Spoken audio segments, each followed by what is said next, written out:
У Віцебску пабудуюць шматкватэрныя жылыя дамы па унікальных праектах. Яны з'явяцца не толькі ў мікрараёнах перспектыўнай забудовы, а і ў цэнтральнай частцы горада.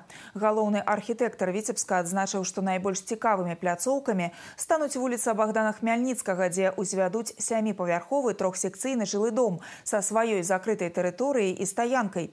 І вуліца Чкалова. Тут у выніку рэканструкцыі былога дзіцячага сада з'явіцца 4павярхоўка. Будаўніцтва гэтых объектов мяркуюць завершить до конца наступного года.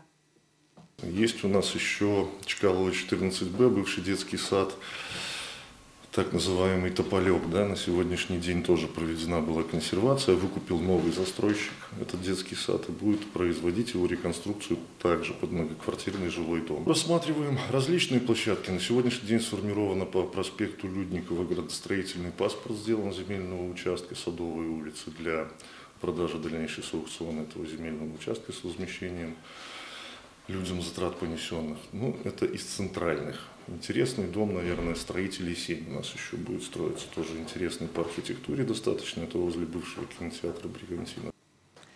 Новыя шматкватэрныя жылыя дамы з'явяцца таксама ў мікрараёне Лучоса. Зараз пракладваецца інжынерная інфраструктура і камунікацыі.